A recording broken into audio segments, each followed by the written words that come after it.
Request, I humble request you please share the video, subscribe to our channel. ये आपका अपना channel है।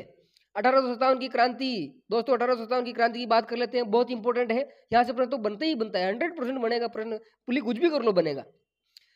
अब देखिए यहाँ पर सहायक संधि का जन्मदाता कौन है? Lord Wellesley. सहायक संधि का जन्मदाता लॉर्ड वेलेजली। और प्रथम संधि किसने की? भरतपुर ने।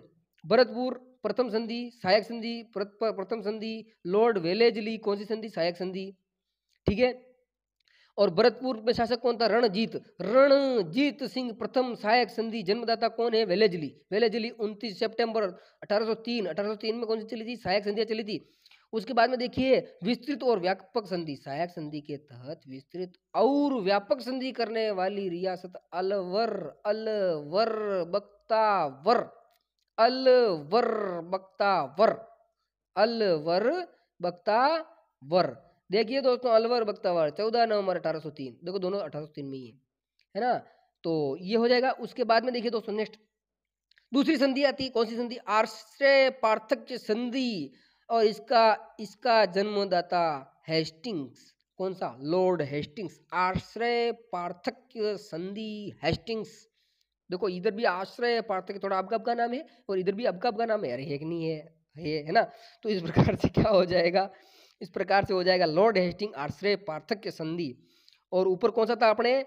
वेले जली। कौन सा था? वेले जली सहायक संधि, वेले जली। भरतपुर रियासत ने सबसे पहले विस्तृत और व्यापक संधि अलवर, अलवर बख्तावर मैंने आपको बता दिया है, ठीक है। नेक्स्ट देखिए दोस्तों आश्रय पार्थक्य संधि का जन्मदाता लॉर्ड हेस्टिंग को कहा जाता है। और प्रथम संधि करौली ने की। प्रथम संधि आश्रय पार्थक्य संधि किसने? प्रथम करौली ने 15 नवंबर 1857 आश्रय पार्थक्य की संधि की।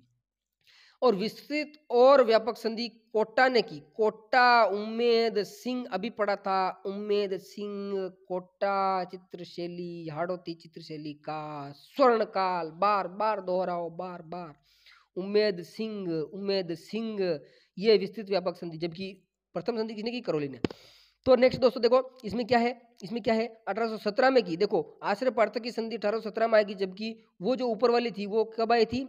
वो 1803 में आई थी, है ना। वो सहायक संधि थी, आश्रय पार्थक्य संधि है। नेक्स्ट देखिए दोस्तों फिर और कौन सा हो जाएगा? अंतिम शासक या अंतिम रियासत कौन सी थी? सिरोही। किसमें? आश्रय पार्थक्य नीति के तहत संधि करने वाली अंतिम रियासत सिरोही 1823 में, ठीक है। शासक कौन थे? शिव सिंह। शिव सिंह, सिरोही शिव सिंह हो जाएगा, सिरोही शिव सिंह हो जाएगा कि नहीं हो जाएगा? फिर देखिए चलो नेक्स्ट नीति हड़प नीति, गोद निषेध नीति, डफरिन और लेस नीति, डफरिन ऑफ लेस नीति। ये हड़प नीति क्या थी भाई साहब? जिन राजाओं के पीछे संतान नहीं होती थी, नेक्स्ट पीढ़ी नहीं होती थी, ये अंग्रेज क्या करते थे भाई साहब? उसका जो रियासत होती थी, उसका जो शासन का जो क्षेत्र होता था, उस सबको हड़प लेते थे, अपने अंडर ले लेते। ये बड़ी गंदी गंदी बात थी। और इसमें देखो क्या हुआ, इसमें क्या हड़प नीति, गोद निषेध नीति, कोई गोद नहीं ले सकता था, कोई भी राजा किसी अपना उत्तराधिकारी किसी को घोषित नहीं कर सकता था। तो ये इस प्रकार की संधि थी। और देखिए डॉक्ट्रिन में गलत बोल गया, ये डलहौजी, देखो डलहौजी, ये नीति कौन लाया था? डलहौजी, लॉर्ड डलहौजी लेकर आया था। और राजस्थान में हड़पा गया। प्रथम क्षेत्र था बिहावर और रियासत थी उदयपुर। क्षेत्र बिहावर, रियासत उदयपुर, हड़प नीति के तहत। बहुत इंपॉर्टेंट, वेरी वेरी आईएमपी लिख देता हूँ, आईएमपी। मजा आ रहा है कि नहीं आ रहा है? अरे यहाँ से प्रश्न छपेगा दोस्तों, छपेगा, प्रश्न छपेगा। लाइक शेयर सब्सक्राइब कर देना आप, तो मजा आ रहा है। अब एजीजी क्या होता है? एजेंट टू गवर्नर जनरल होता है। एजीजी क्या होता है? Agent to governor general. देखो पद जो है, ये पद कब बना? तो पद बना 1832 में। और संस्थापक कौन था? Lord William Bentinck. जबकि क्रांति के समय कौन था? क्रांति के समय कौन था? Patrick Lawrence. देखो ये अभी आ गया ना, ये देखो ये आ गया, पैट्रिक लॉरेंस था नहीं था? George Patrick Lawrence. तो देखिए दोस्तों कि एजेंट टू गवर्नर जनरल इस पद का नाम होता है। स्थापना कब हुई थी? 1832 में हुई थी स्थापना। लॉर्ड विलियम बेटिंग ने की थी। और मुख्यालय कहां पर रखा था भाई साहब? अजमेर में रखा था। जबकि 45 में जाकर 1845 में कहां पर ले गए? अरे ले गए माउंट आबू। क्यों ले गए भाई साहब? गर्मी पड़ के दिनों में क्या करना होता था? माउंट आबू पर रहते थे। अंग्रेज बड़े शैतान थे। अंग्रेज बड़े शैतान थे, माउंट आबू चले जाते थे जब गर्मी पड़ती थी, जून जुलाई में तपती गर्मी पड़ती थी, तो उस समय ये चले जाते थे वहां पर।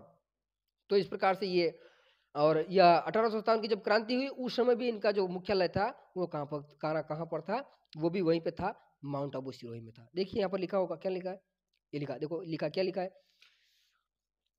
1845 में मुख्यालय स्थानांतरित कर दिया गया माउंट आबू में। 1857 की क्रांति जो थी उसमें भी माउंट आबू था मुख्यालय, अभी बताया मैंने। फिर क्या है, राजस्थान का प्रथम एजीजी मिस्टर लोकेट बना। प्रथम एजीजी कौन बना, देखो यहाँ पर क्या पढ़ा था अपन, यहाँ पर पढ़ा एजीजी पद की स्थापना 1832 में हुई, और स्थापना किसने की, लॉर्ड विलियम बेंटिंक ने की।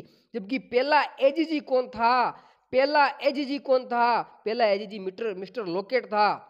और मिस्टर लोकेट के बाद में और 1857 की क्रांति हुई उस समय कौन था, तो पैट्रिक लॉरेंस। ये भी वन रक्षक की एग्जाम हुआ था, उसमें पूछा गया था। 100% प्रश्न मिलेंगे आपको, ध्यान रखना है आपको। शेयर कर दो, शेयर कर दो यार, शेयर कर दो दोस्तों, शेयर कर दो।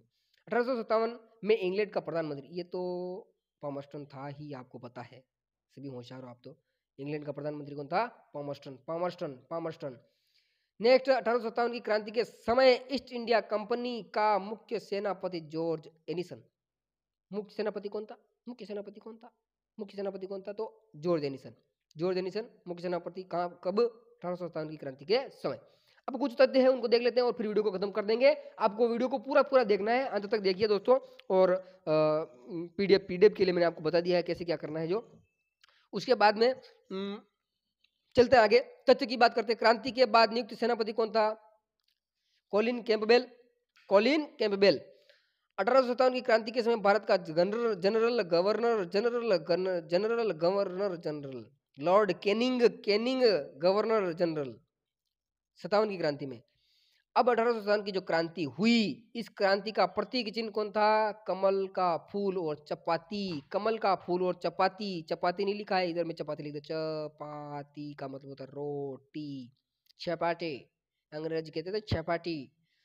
क्रांति का प्रमुख केंद्र अजमेर था, आपको पता है। केंद्र शासित प्रदेश कौन सा था, अजमेर मेरवाड़ा, तो अजमेर को रखा गया था। शस्त्रागार भी अजमेर था। इन अंग्रेजों का शस्त्रागार कौन सा था, वो भी अजमेर था। क्रांति की शुरुआत 28 मई 1857 को नसीराबाद अजमेर से शुरू हुई, 2:50 3 बजे के बीच में, 2:50 से 3 बजे के बीच में। और 15वीं बंगाल नेटिव इन्फेंट्री, ठीक है, 15वीं बंगाल नेटिव इन्फेंट्री ने 1857 की क्रांति की शुरुआत की। और इसमें जो है वो मुख्य व्यक्ति कौन था, बख्तावर सिंह। कौन सा था, बख्तावर सिंह। ये बख्तावर सिंह भाई साहब, इन्होंने बड़ा काम कर दिया, इन्होंने बहुत बड़ा काम कर दिया। अंग्रेजों को बहुत दौड़ा के मारा, मजे ले लिए, मजे।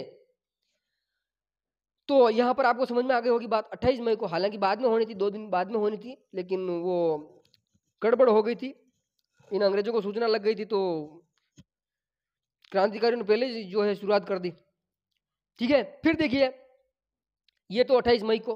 फिर देखिए भरतपुर में कब विद्रोह हुआ, 28 मई के बाद में तुरंत आ गए 31 मई। नेतृत्व किसने किया, गुर्जर मेवो ने भरतपुर में जो विद्रोह हुआ 31 मई 1857 को, नेतृत्व गुर्जर मेवो ने किया। देखो यहाँ पर अपन 28 मई और फिर 31 मई पर आ चुके हैं। 28, 29, 30, 31, तीसरे ही दिन, मतलब चौथे दिन हो जाएगा। फिर देखिए, मई के बाद में आ जाते जून, और जून में 3 जून 1857 को होगी अपने नीमच में। और मोहम्मद अली बेग व हीरालाल ये यहाँ पर थे, क्रांतिकारी नेतृत्वकर्ता ये थे। नेक्स्ट देखिए, देखो दोस्तों, यहाँ पर ध्यान रखनी है, तारीख ध्यान रखनी पड़ेगी। और यहाँ पर आपको क्या ध्यान रखना पड़ेगा, यहाँ पर आपको ध्यान रखना पड़ेगा कि नेतृत्वकर्ता कौन था। क्रम में याद करना, देखो अपन क्रम में चल रहे हैं अभी। 28 मई नसीराबाद अजमेर, 31 मई भरतपुर, नेतृत्व किसने किया, गुर्जर मेवो ने। जबकि नसीराबाद में बख्तावर सिंह ने किया, सैनिक थे बख्तावर सिंह इस अंग्रेज सेना में ही, लेकिन वो परेशान थे इसलिए से किया। फिर नीमच में 3 जून को आ गए अपन, 3 जून को नेतृत्व किसने, मोहम्मद अली बेग व हीरालाल ने किया। फिर आ जाते हैं एरिन 21 पे आ जाते हैं, एरिनपुरा।